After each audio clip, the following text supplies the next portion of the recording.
Olá, bem-vindos! Este aqui é o BLT, Bíblia, Literatura e Teologia. Estamos aqui reunidos para ter este momento gostoso para compartilhar sobre a Bíblia, é claro, o nosso tema, também para compartilhar sobre literatura e sobre teologia. Por quê? Porque o BLT é o seguinte: se a Bíblia é o nosso alimento, uma teologia e uma boa literatura é o tempero que torna a nossa leitura da palavra muito mais prazeroso, muito mais gostoso. Então estamos reunidos aqui e eu quero hoje tocar um assunto bem interessante, justamente por todas as coisas que vem se falando neste tempo, não?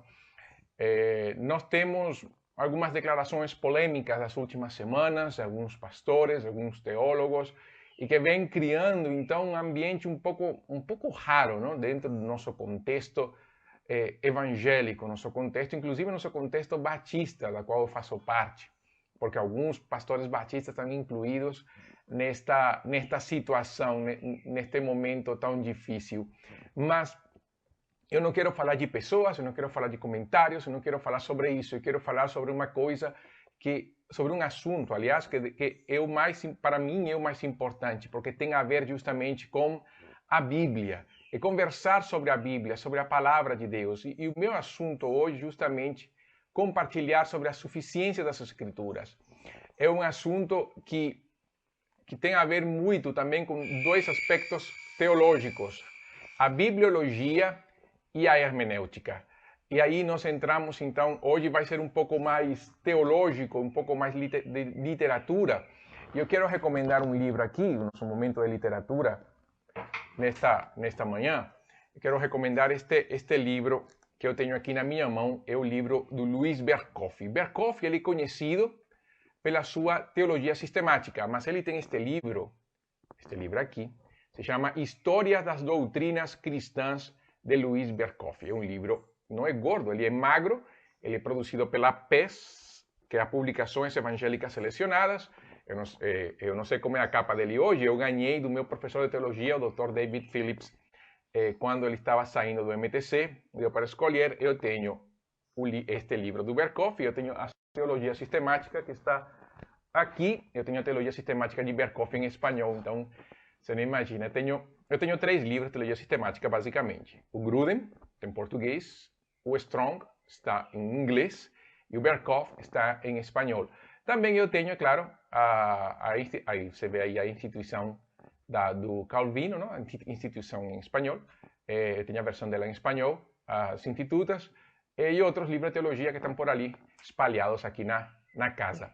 Então, quando nós falamos da Bíblia, nós temos que ir, então, para como é que nós interpretamos a Bíblia. Antes de falar da suficiência das Escrituras, vamos falar um pouco sobre a interpretação da Bíblia. E falando da interpretação, nós vamos entrar no assunto da hermenêutica. A hermenêutica é a ciência que trabalha a interpretação bíblica, para falar de uma maneira bem simples, bem rasa, não? Ela vem justamente de Hermes, o deus grego que enviava a mensagem de Zeus para os homens. E aí, juntando esse Hermes como mensageiro, não? Como aquele que levava a mensagem de Zeus para os deuses, se cria a palavra hermenêutica, que é traduzir, explicar, verbalizar, interpretar. Então, ela vai trabalhar com princípios e regras ordenados sistematicamente, através dos quais podemos verificar, é claro, se a conclusão que nós temos tomado, que nós temos nessa hora é certa ou não. A hermenêutica não é uma ciência bíblica somente, também nós temos a hermenêutica jurídica. Eu tenho um livro de um amigo meu, ele é mestre em direito, o Igor Ramos, que ele trabalha justamente a hermenêutica no direito. Escreveu um livro, inclusive, o livro está lá em cima, dentro da minha coleção, autografado por ele. O Igor, um grande amigo meu, professor da Faculdade de Santo Agostinho, lá em Montes Claros. Então, a hermenêutica não é somente uma questão bíblica. A arte de interpretar é sobre qualquer texto. É claro que a interpretação bíblica é um ramo, não, da hermenêutica, e ele se alimenta da exegese. A exegese não é outra coisa do que o significado do texto de acordo com seus originais. Vamos lembrar aqui, e é bom ressaltar, que a Bíblia não foi escrita em português. A Bíblia foi escrita em três idiomas, não? Em 3 línguas. em hebraico, em aramaico e grego. E nós temos que levar em conta isso porque o hebraico, o aramaico e o grego são línguas muito ricas com relação ao significado do texto, com relação ao sentido do texto. São ricas também na sua abordagem gramatical, elas têm tempos verbais diferentes. O hebraico tem 7 formas de trabalhar o verbo, como 7 forças do verbo. E aí vai mostrando qual é o mais relevante, qual é o menos relevante. Nós temos no grego também tempos, declinações. Então, assim, a exegese é um ramo muito grande, que se alimenta, por outro lado, do estudo do hebraico e do grego do estudante de teologia. Ver grego e hebraico no seminário não torna a pessoa um exegeta. Isso é um assunto interessante, bom de ressaltar. Porque tem pessoas, inclusive, que pegam um dicionário bíblico. Eu tenho aqui o Dicionário Internacional de Teologia do Antigo Testamento. E tem pessoas que pegam o dicionário, leem e já parece que já são iluminados para interpretar o texto. E nem sempre é assim. Porque, como eu falei, tem declinações, tem maneiras verbais, tem força. E dependendo disso, você vai ter que ver na área exegética qual é o verbo que realmente está marcando o texto, qual é o tempo que está marcando o texto, e dependendo disso, então vem a análise exegética. Com a análise exegética do texto, então vem a interpretação. E quando nós falamos disso, nós vemos por que muitas pessoas, usando dicionários até bons, de grego e hebraico, e outros indo além, usando somente a internet, o Google Tradutor, eles vão querer, então, distorcer o texto, dando um sentido que o texto nunca teve. Então, assim, é muito cuidadoso, o critério para usar os dicionários bíblicos é muito criterioso. Não é assim uma coisa como pegar um dicionário português, inglês, português, espanhol, e ver o sentido e falar assim, tá, é isso. Não, tem palavras que têm vários significados de acordo com o seu contexto e a forma gramatical. Se está em voz passiva, se está em voz ativa, no caso do grego, não? Se ele está no subjuntivo, se ele está no auristo. Então, e lá vai. E se for no hebraico, pior, porque se está no ifel, no ipiel, então aí ele vai mudando a maneira como ele se apresenta no texto. Então, isso é muito interessante. Aí, é claro que dá para pensar assim, poxa, então interpretar é complicado. Não. Não, porque a grande vantagem que nós temos é que os nossos tradutores e a Bíblia, então, ela não é traduzida por uma pessoa. É verdade que no começo a Bíblia foi traduzida por uma pessoa. Jerônimo, por exemplo, traduziu a Bíblia para o latim, a famosa Vulgata. Foi ele. O Erasmo, ele tentou fazer um compêndio de todas as versões gregas e criou, então, a versão dele, não? O Textus Receptus, que foi muito usado, inclusive é a base da maioria das nossas traduções primárias das nossas línguas. Casiodoro de Reina também, na versão de espanhol, ele foi quase que sozinho. Então, e aí veio Cipriano de Valera e concluiu o trabalho dele, a revisão. Então, assim nós vamos. William Carey, ele sozinho, ele traduziu umas 20 e tantas línguas a Bíblia, mas ele não foi sozinho, ele usou as pessoas ao seu redor que conheciam a língua e faziam um trabalho mais ou menos interessante. Mas hoje, o trabalho de tradução da Bíblia é um trabalho que envolve um número gigante de pessoas. Basta somente ver, pelo menos na versão da Almeida, século XXI, o número de pessoas envolvidas no trabalho de tradução. É um trabalho árduo, é um trabalho difícil, não é um trabalho fácil. Traduzir a Bíblia não é uma questão de somente pegar o texto, como eu falei, pegar um tradutor e começar a transcrever. Não é bem assim.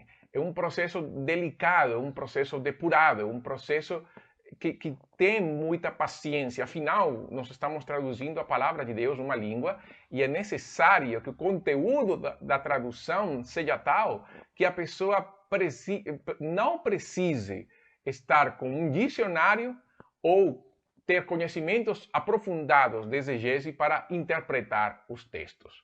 Então, o trabalho do tradutor, ele é precioso, um trabalho árduo e um trabalho que merece o seu reconhecimento.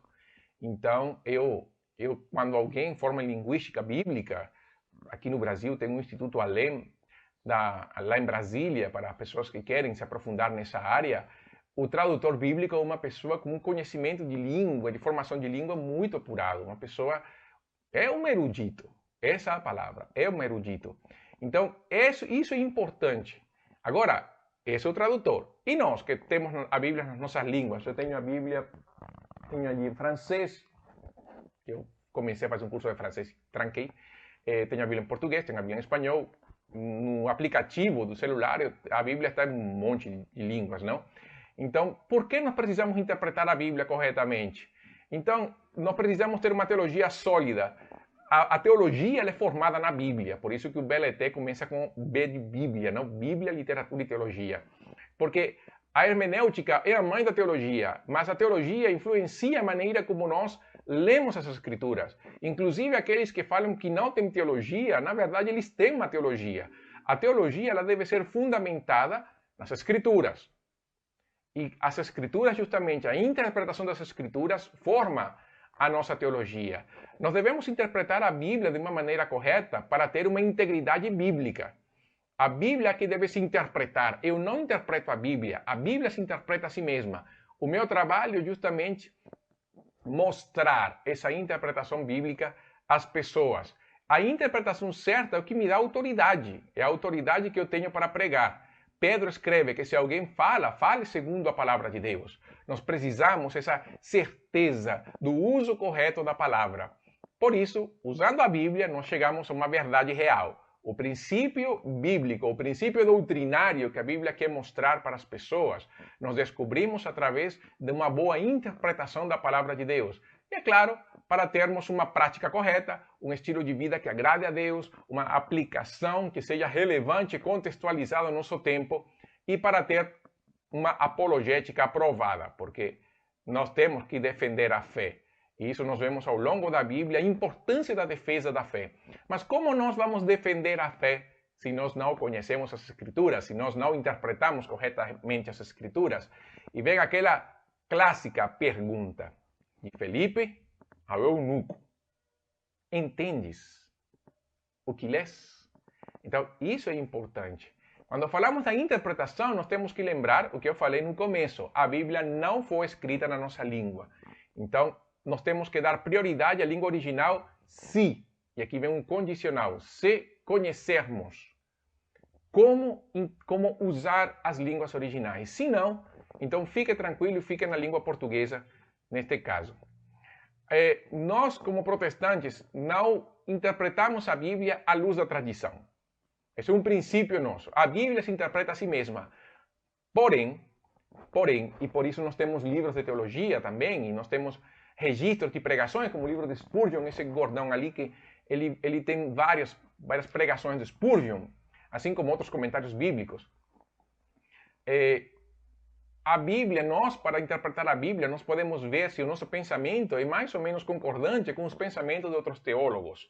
E ali é quando nós vemos nas Escrituras a palavra de Deus e podemos então ver se o nosso pensamento está sendo concomitante, concordante, se nós estamos certamente interpretando de acordo com outras pessoas traduziram. Por quê? Porque sempre há aquela tentação de querer dizer algo novo, algo que ninguém nunca pensou no texto.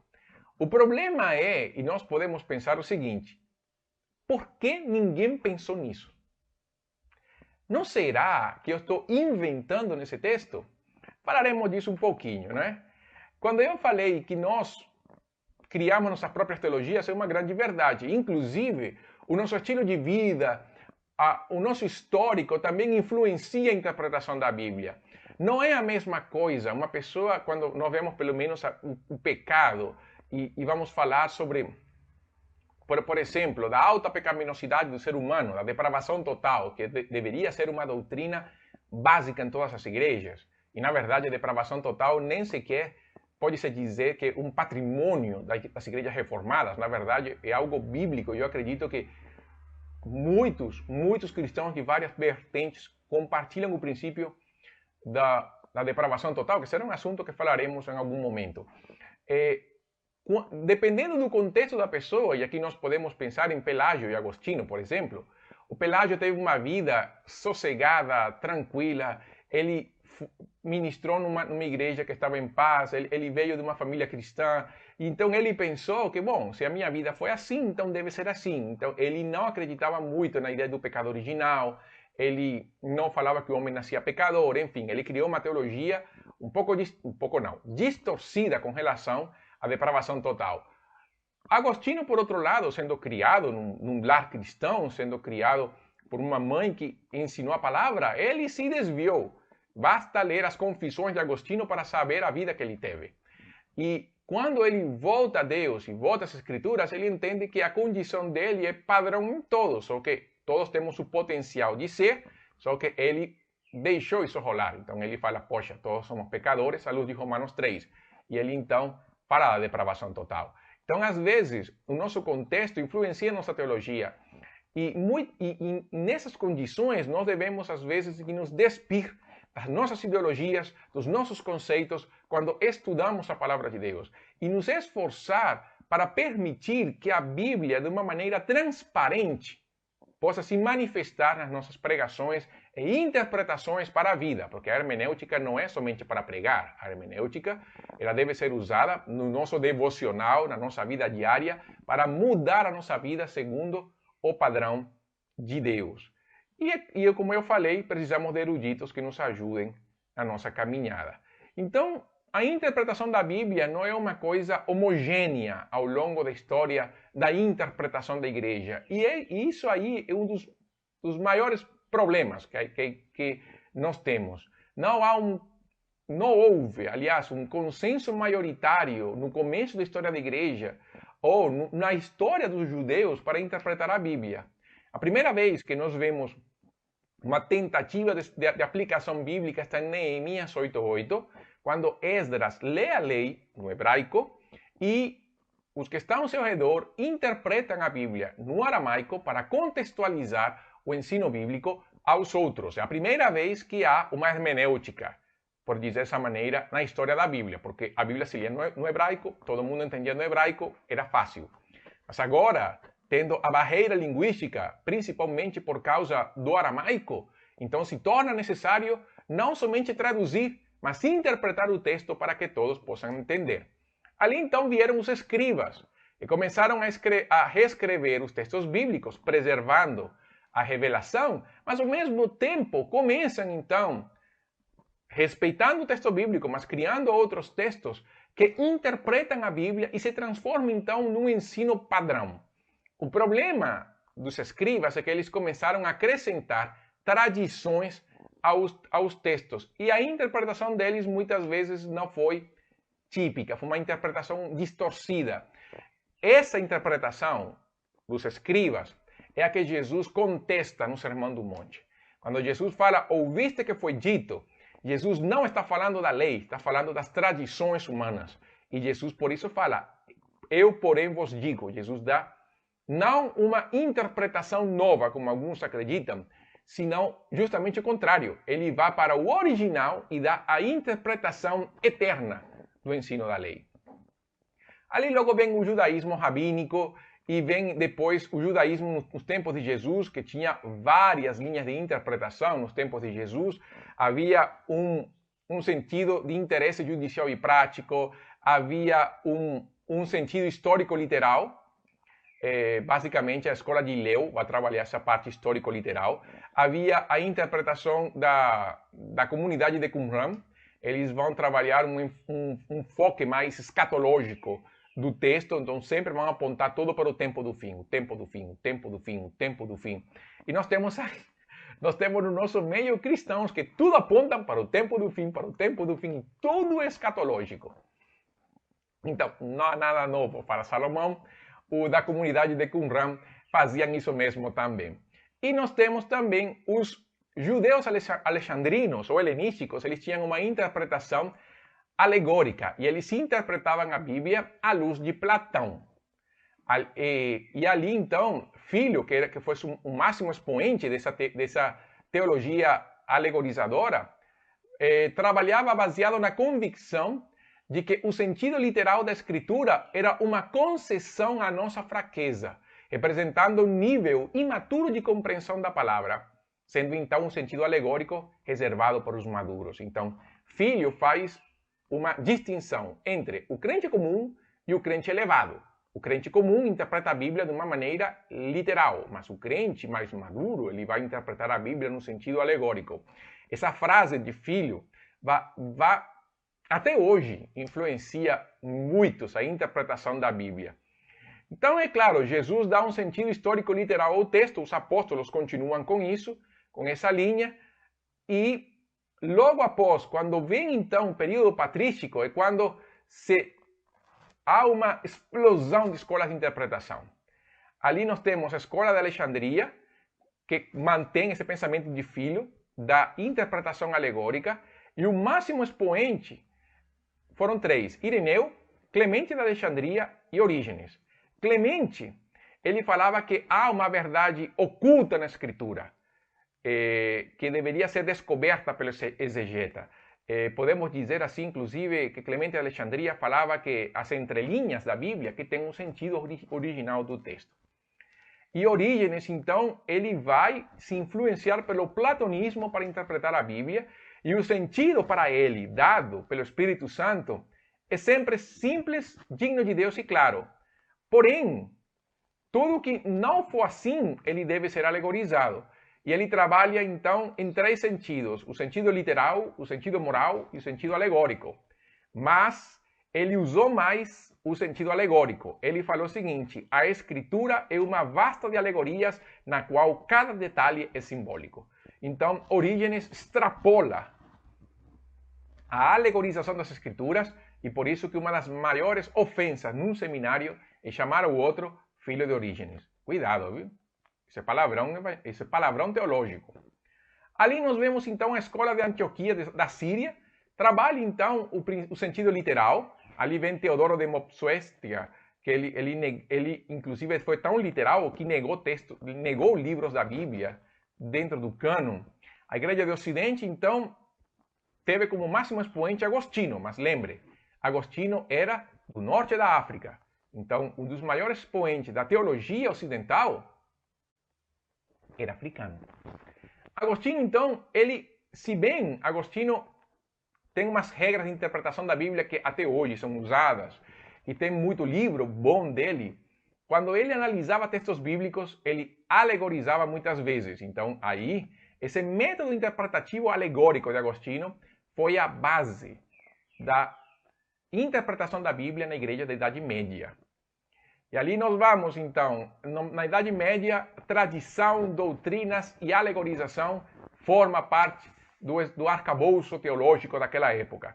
Então, para eles, a Bíblia era um livro cheio de mistérios que só poderia ser interpretado misticamente. Aí vem Tomás de Aquino, Nicolau de Lira, mas embora Nicolau de Lira fala muitos que foi um grande influente de Lutero, inclusive alguns colocam como pai da reforma protestante. Quando vem a reforma propriamente dita, ela rejeita a tradição, mas volta então um método histórico literal, histórico-gramatical.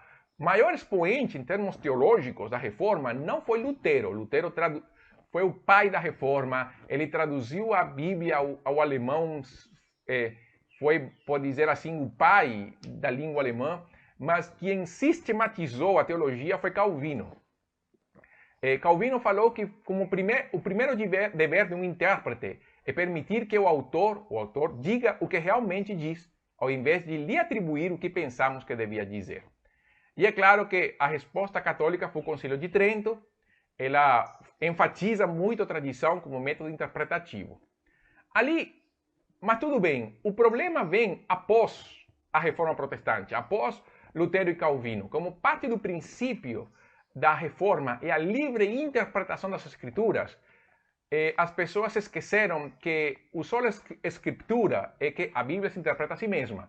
E as pessoas, esquecendo do segundo princípio, se fundamentaram no primeiro e se abriu um leque muito grande de interpretações. Ali vem então igrejas que se fundamentaram em credos, somente em credos, e há pouco uso da Bíblia.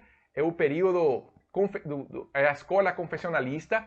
Está a escola pietista, que são aqueles que trabalham que a única maneira de interpretar a Bíblia é através de uma luz interior que vem da unção do santo, e somente dessa maneira subjetiva que se podia interpretar a Bíblia. Vem, por outro lado, o racionalismo, que vai então eliminar a revelação e a iluminação, e o único método para interpretar a Bíblia é a razão.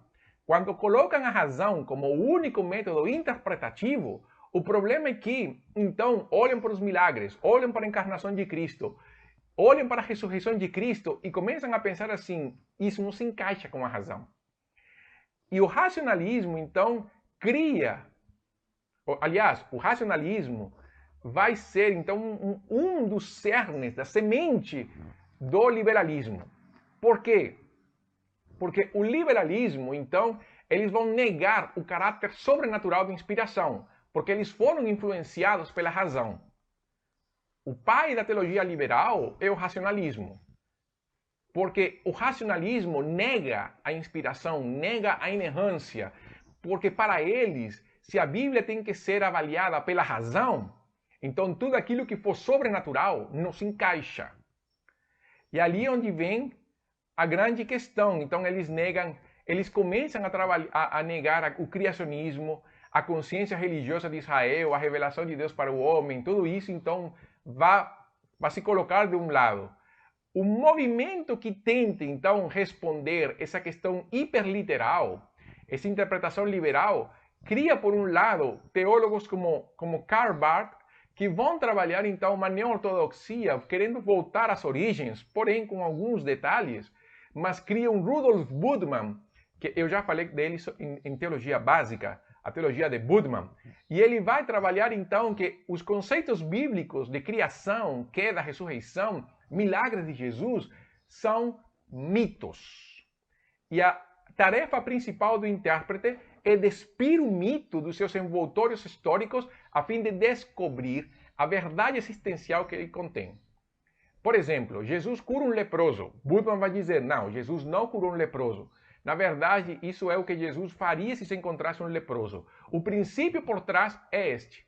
Então, ele nega a historicidade da Bíblia. Então, essa teologia liberal que se alimenta de Budman abre então a possibilidade de novos livros da Bíblia, de um cânon incompleto. E isso é o que alimenta aquela ideia de colocar então o Evangelho da Maria Magdalena, o Evangelho de Tomé, o Evangelho de Barnabé, dentro do contexto bíblico. Mas, na verdade, se você lê o Evangelho de Tomé, é duro, viu? E o Evangelho da Maria Magdalena é pior ainda.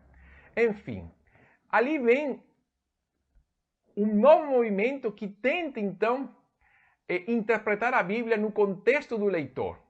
Então, o texto bíblico interpreta o leitor e não o contrário.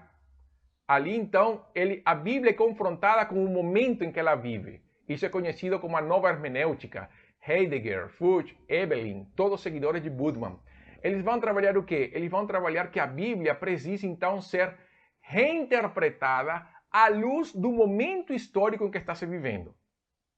Então, quando isso acontece, ao invés da Bíblia confrontar a sociedade, é a sociedade que vai confrontar a Bíblia. Ao invés da Bíblia confrontar o leitor vai confrontar a Bíblia. E a interpretação do texto é condicionada ao contexto na qual está se vivendo hoje.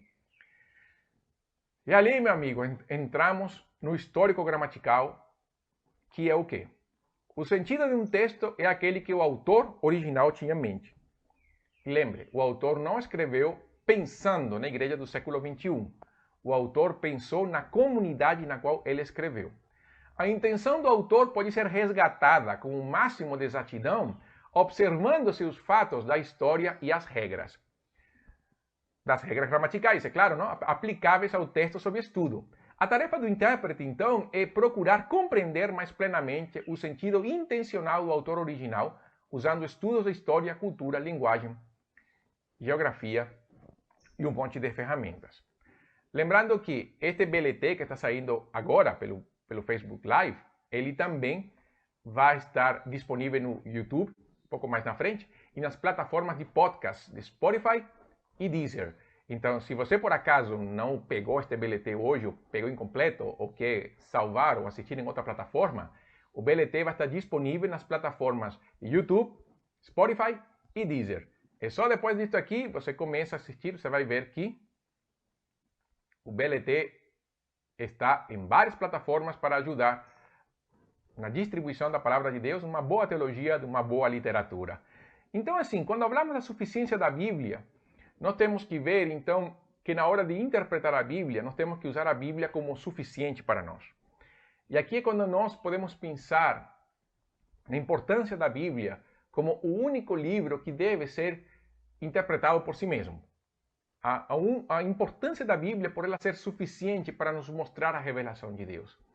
Jesus, confrontando os fariseus em João 5,39, ele fala assim: vocês esquadrinham as Escrituras, vocês leem as Escrituras porque vocês acreditam que nela está a vida eterna, mas elas dão testemunho de mim. No salmista fala que a soma da palavra de Deus é a verdade. Pedro fala que é a palavra profética mais segura. Paulo escreve a Timóteo que toda a Escritura é inspirada por Deus e ela é útil para formar o homem de Deus, para que o homem de Deus esteja preparado para toda boa obra. Jesus mesmo dá importância às Escrituras porque ele cita as Escrituras. Quando nós vemos a história da Bíblia, quando nós vemos a interpretação bíblica, quando nós vemos a maneira como a Bíblia se interpreta, ela se interpreta a si mesma de uma maneira histórica e gramatical. O livro de Hebreus é o mais próximo que nós temos a uma pregação expositiva. Leia Hebreus e você vai ter uma pregação expositiva em alguns trechos, principalmente daquele salmo que fala: se ouvirdes hoje a sua voz, não endureçais os vossos corações. Nesse trecho, o autor vai fazer uma análise exegética. Ele vai trabalhar como se fosse uma pregação expositiva. Os apóstolos, João Batista, Jesus, não trabalham pregação expositiva. Isso é uma grande verdade, embora o conteúdo da sua mensagem, das suas pregações, seja um conteúdo cheio da palavra de Deus. Mas o que nós vemos neles é justamente uma aplicação do ensino e uma pregação, aquelas pregações rápidas, pregações flash que se fazem rapidamente. São pregações que nós lemos em 5, 10 minutos, máximo 10 minutos, não tem pregação de 10 minutos. Pregações de 5 minutos, pregações rápidas, onde não há um texto bíblico a destrinchar, porque lembre que no período dos apóstolos, a Bíblia estava restrita à leitura pública e particular dentro da sinagoga, porque a Bíblia era um livro escrito à mão. Era muito caro, era difícil de achar. Então as sinagogas tinham. Um detalhe que está na Bíblia, na primeira viagem de Paulo, na primeira viagem missionária, nós vemos que numa sinagoga há uma leitura do texto, abrem um rolo, lêem um texto, Lucas não registra qual foi o texto lido, mas depois o líder da sinagoga fala então para Paulo e Barnabé: irmãos, se vocês têm alguma palavra de encorajamento à igreja, podem falar. E fundamentados nesse texto, eles pregam Jesus. Vejam como Paulo e Barnabé usavam então o momento da sinagoga para, lendo as Escrituras, pregar a Cristo. Paulo fala aos Efésios, no capítulo 20 de Atos, que ele ensinou todo o conselho de Deus. O conselho de Deus que está nas Escrituras. A Bíblia, então, vai mostrar como a própria Bíblia ela é importante para a sua própria interpretação. Pedro vai dizer que os escritos de Paulo são compatíveis com as Escrituras. Pedro mesmo dá caráter canônico aos escritos de Paulo. O próprio Pedro. Nós vemos também como eles se ajudam mutuamente na pregação. Nós vemos isso em Atos capítulo 15, como eles juntos chegam a um consenso. Juntos não somente Pedro e Paulo, mas a igreja como um todo, reunida para resolver questões de vida, de caráter de vida. É o primeiro concílio, chamado Concílio de Jerusalém. Nós vemos como os apóstolos se importam pelas igrejas, escrevendo as epístolas, e como usam as escrituras, não para justificar o argumento deles, mas usando as escrituras, construir o argumento deles. Então, uma coisa importante é que quando eu uso as escrituras, eu não uso as escrituras para justificar um pensamento. Eu uso as escrituras para construir um pensamento que nasce do texto. Eu vou ao texto de mãos vazias. Eu tenho que ir ao texto sem pressupostos. Na hora de ler as escrituras, eu vou sem pensar naquilo que o texto poderia me dizer, naquilo que eu penso do texto. Quando eu me apresento ao texto para interpretá-lo, eu espero que o próprio texto me mostre o que eu preciso saber. isso acontece através da iluminação do Espírito Santo. Qualquer um pode interpretar a Bíblia, qualquer pessoa pode interpretar a Bíblia, qualquer pessoa pode dar uma pregação excelente da palavra, mas a iluminação do Espírito é o que confronta, é o que traz transformação. A Bíblia não é um livro subjetivo, onde eu tenho uma interpretação e fulano tem outra interpretação. Pode isso acontecer em escritos escatológicos e apocalípticos, justamente porque são profecias, e às vezes as profecias, às vezes não. A profecia, na verdade, tem seu cumprimento pleno, ela se cumpre plenamente na hora em que isso acontece. E por isso é que, com relação à vinda do Senhor, há muitas teorias, há muita coisa. Mas quando nós vemos textos que já se cumprem, as palavras de Jesus, as profecias sobre Jesus, as palavras de Cristo, os escritos do Antigo Testamento, quando nós vemos isso, nós entendemos que, sendo já cumprido, a interpretação é fechada. O problema está quando eu quero colocar o meu pensamento, o meu raciocínio dentro das Escrituras. Quando eu quero interpretar a Bíblia à luz das minhas ideologias e pensamentos. Aí é onde radica o problema. A Bíblia é suficiente. Nós temos visto ao longo da história como as pessoas colocaram pensamentos filosóficos, por exemplo, Platão foi pensamentos filosóficos dentro da Bíblia. Quando as pessoas quiseram moldar o pensamento bíblico à sociedade. Nós vemos isso com Scofield e Hodge justificando a escravidão à luz das Escrituras. Nós vemos Hitler usando a Bíblia, Mussolini também. Quando nós vemos, por exemplo, o Hugo Chávez usava a Bíblia de uma maneira destrutiva para usar a favor da sua ideologia, para eu não falar aqui do Brasil, porque cada um no seu contexto. Então, como as pessoas usam a Bíblia para justificar as suas besteiras, os seus conceitos, a sua heresia, a sua maldade. Isso invalida a Bíblia? Não.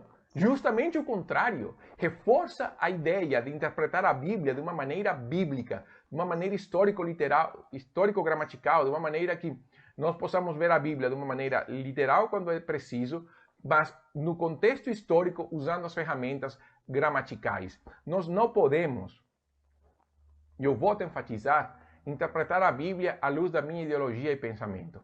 Se assim for, não haveria consenso com relação às Escrituras, nem haveria como dizer, olha, nós acreditamos nisto como um conceito padrão. Como Igreja Batista, nós temos uma declaração doutrinária. Outras denominações, como as presbiterianas, têm confissões, mas todas elas fundamentadas na Bíblia, com textos bíblicos que confirmam. E no 90% dos casos nós concordamos. Assim também com a teologia das Assembleias de Deus, pelo menos a que eu conheci na Venezuela, ela é muito parecida com a teologia batista, no sentido do uso do texto, interpretação do texto. Se vamos para as igrejas quadrangulares, é o mesmo. Por quê? Porque há um consenso bíblico da interpretação da Bíblia de maneira histórico-gramatical. Mas quando eu tento alegorizar o texto, eu entro num momento difícil. Quando eu falo assim, não, a Bíblia quando é lida, ela se transforma na palavra de Deus, eu entro num conflito difícil nessa hora. O que eu devo fazer? As Escrituras. Ler as Escrituras à luz dela mesma, sobre a iluminação do Espírito, para que ela possa falar exatamente aquilo que ela quer dizer para mim, mas não somente na situação que eu estou vivendo, mas dentro do contexto do plano de Deus e como posso me encaixar nele. As pessoas usam muito as palavras logos e rema, que estão no grego, como para dizer que são duas coisas diferentes. Na verdade, quando nós vemos a Bíblia, nós vemos que logos e rema, que são duas palavras que poderiam ser um pouco diferentes, elas são usadas como sinônimos. Então não tem aquela coisa do logos e do rema, este é o rema para você hoje. Não tem isso, porque a interpretação bíblica seria subjetiva. O que nós temos é o logos encarnado, que veio para nos mostrar a verdadeira interpretação da Bíblia. Só a Escritura, interpretação da palavra, é o que é necessário.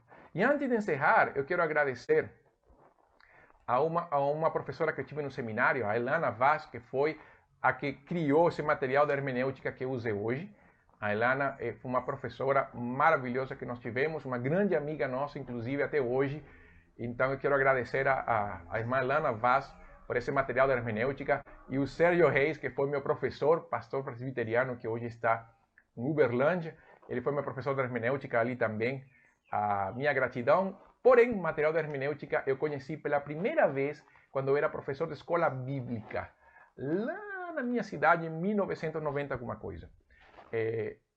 Mesmo sendo da Assembleia naquela época, o conteúdo hermenêutico que eu vi nos seminários, em um seminário interdenominacional, foi o mesmo. Por quê? Porque nós queremos interpretar a Bíblia da maneira que ela é.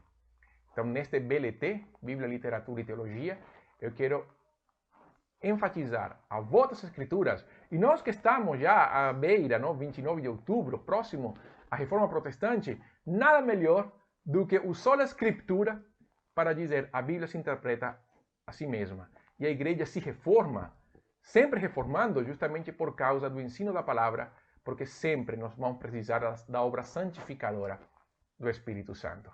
Então este foi o BLT desta quinta-feira, Bíblia, Literatura e Teologia. Porque se a Bíblia é o nosso alimento, a boa literatura, uma boa teologia, é o tempero que torna essa leitura muito mais prazeroso. Então, que Deus abençoe. Lembre, nossas plataformas também em YouTube, Deezer, Spotify, você vai encontrar este BLT de hoje, seja como vídeo no YouTube, seja como podcast em Spotify e Deezer. Então, que Deus abençoe, tenham uma boa semana na presença de Deus e lembre, sola Escritura. Esse é o princípio neste tempo e feliz dia da Reforma Protestante neste final de semana. Que Deus abençoe. Isto foi o BLT desta semana.